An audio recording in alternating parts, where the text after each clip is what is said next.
South Africa के tour पे था तो चक्कर आने की वजह से और सांस अच्छे से ना ले पाने की वजह से उसे बाहर जाना पड़ा। जब जांच हुई तो पता लगा कि उसके दिल में छेद है। इलाज कराने के बाद उसे एक बात तो समझ में आ गई थी कि लाइफ बहुत ही अनप्रेडिक्टेबल है, कल का भी भरोसा नहीं है। इसलिए पॉजिटिवली उसने डिसाइड किया कि वो खुल के जिएगा और खुल के खेलेगा। फिर क्या था, सन 2007 में हुए आईसीसी टी20 वर्ल्ड कप में 170 रन की साउथ अफ्रीका के खिलाफ पारी खेलकर टी20 वर्ल्ड कप में शतक लगाने वाला पहला खिलाड़ी बन गया और यह रिकॉर्ड 5 साल तक कायम रहा। Yes, I am talking about the sixer king Chris Gayle. Guys, यहां सीखने लायक बात यह है कि खुल के जियो, जो लाइफ में पॉजिटिवली करना चाहते हो वो कर लो, क्योंकि क्या पता कल हो ना हो। जब वो महज 21 साल का था तो डॉक्टर्स ने उसे कहा कि उसे मोटर न्यूरॉन जैसी खतरनाक लाइलाज बीमारी है। इस बीमारी की वजह से इंसान का उसकी मांसपेशियों से कंट्रोल खत्म होने लगता है, धीरे धीरे वो अपंग हो जाता है और फाइनली उसकी मृत्यु हो जाती है। डॉक्टर्स ने उसे कहा कि वो 2 साल से ज्यादा तक जिंदा ही नहीं रह सकता, लेकिन फिर भी अपनी जीने की इच्छा शक्ति की बदौलत उसने मृत्यु को हरा दिया। वो अपंग जरूर हुआ लेकिन 50 साल तक जिया। इस बीमारी की वजह से उसके हाथ पैर कुछ भी काम नहीं करते थे, लेकिन उसका दिमाग अभी भी जिंदा था और अपने स्पीच सिंथेसाइजर के थ्रू उसने बहुत सारी बुक्स लिखी, जिसमें से एक बुक थी the brief history of time, और उसने रिकॉर्ड्स की झड़ी लगा दी। पूरी दुनिया में 1 करोड़ से ज्यादा प्रतियां बिकी। Yes, I am talking about Stephen Hawkings, जिनका कहना है कि लाइफ में बहुत सारी कठिनाइयां होंगी लेकिन फिर भी आप कुछ ना कुछ कर सकते हो और सफल हो सकते हो। जब 13 अप्रैल 1919 को जलियांवाला बाग में जनरल डायर ने सैकड़ों निहत्तों पर गोलियां चलवा दी तो इस बाग से 40 किलोमीटर दूर एक गांव से 11 साल का बच्चा जलियांवाला बाग की तरफ पैदल निकल पड़ा और बाग में खून से सनी हुई मिट्टी को अपने हाथ में लेकर अंग्रेजों से आजादी के सपने देखने लगा।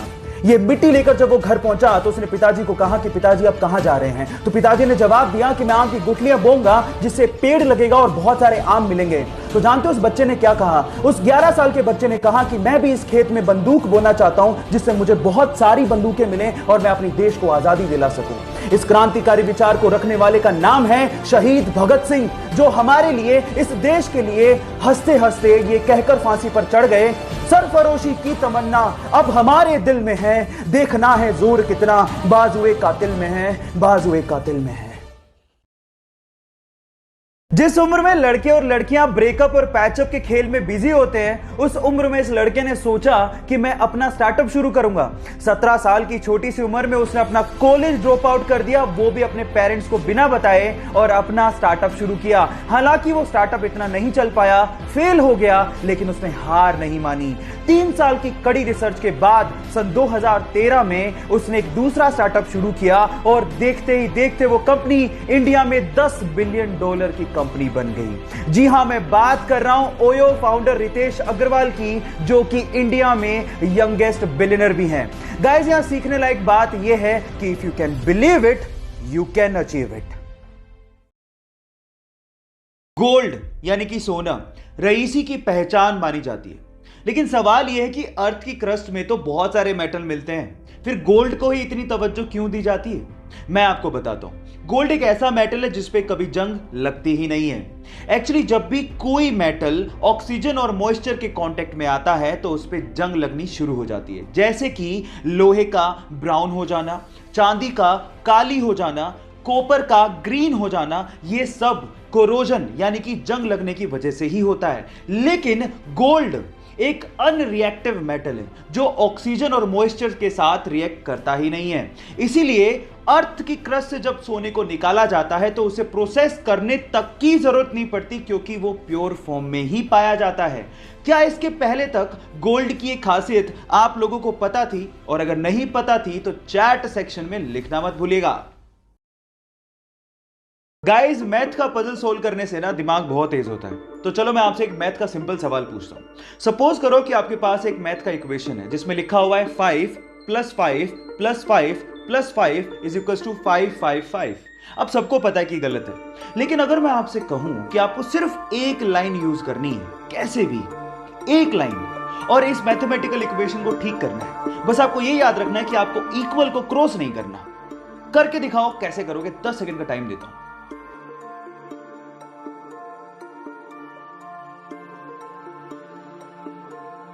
तो चलो गाइस मैं आपको आंसर बताता हूं। इसका आंसर बड़ा सिंपल है। जो आपका पहला प्लस का साइन है ना, उसको आपको ये लाइन लगा के 4 बनाना था। अब ये कितना हो गया? 545 plus 5 plus 5 is equal to 555। Math का इक्वेशन ठीक हो गया। आपको ये पजल कैसा लगा चैट सेक्शन में लिखना मत भूलिएगा।